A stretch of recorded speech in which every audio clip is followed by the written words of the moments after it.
प्रिय विद्यार्थियों, complex compound से रिलेटेड एक क्वेश्चन लिखा हुआ है और 99% बच्चे इस क्वेश्चन को गलत कर देते हैं। क्वेश्चन दिया है कि following complex compound 80% dissociated, then find out van't Hoff factor find out करना है।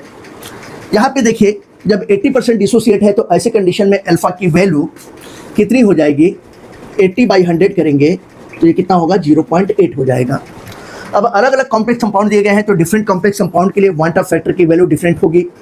जैसे अगर इस कंपाउंड के लिए मैं पहले वाले कंपाउंड की बात करता हूँ K4NiCN4, तो 4 पोटेशियम आयन अलग हो जाएगा और NiCN4 इस पे 4 निगेटिव चार्ज होगा।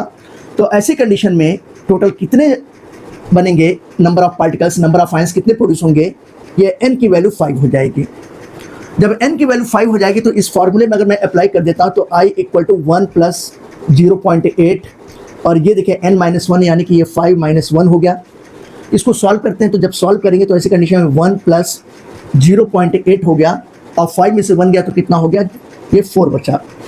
अब इसको अगर हम लोग सॉल्व करते हैं तो ये कितना हो जाएगा, ये हो जाएगा 3.2 में 1 अगर ऐड कर देंगे तो ये कितना हो जाएगा, 4.2। तो ये देखिए 4.2 आ गया वांट ऑफ फैक्टर की वैल्यू।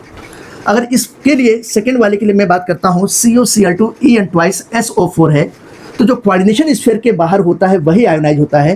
कोऑर्डिनेशन स्फीयर के भीतर वाले जितने भी एंटिटीज हैं वो कभी आयोनाइज नहीं होते हैं। तो एक सल्फेट आयन बनेगा और एक ये पार्टिकल बनेगा, यानी कि टोटल n की वैल्यू कितनी हो जाएगी, 2 हो जाएगी।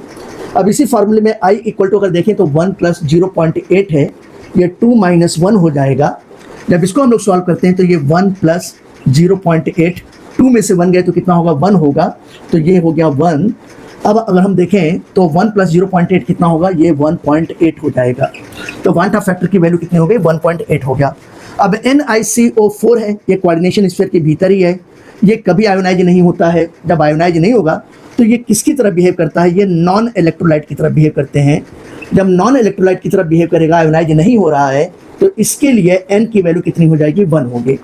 अब यहाँ पे अगर हम लोग वांट ऑफ फैक्टर निकालते हैं तो I = कितना होगा, 1 + 0.8 हो गया और n की वैल्यू 1 - 1 का मतलब 0 हो गया। 0 में 0.8 से मल्टीप्लाई होगा तो 0 ही होगा और 1 + 0 ऐड कर देंगे तो कितना हो जाएगा, ये 1 ही होगा।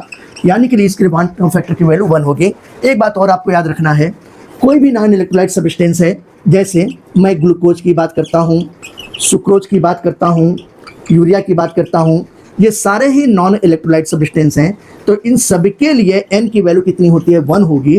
तो इस वजह से वांट ऑफ फैक्टर की वैल्यू भी कितनी होगी, बिल्कुल 1 ही होगी, याद रखेंगे।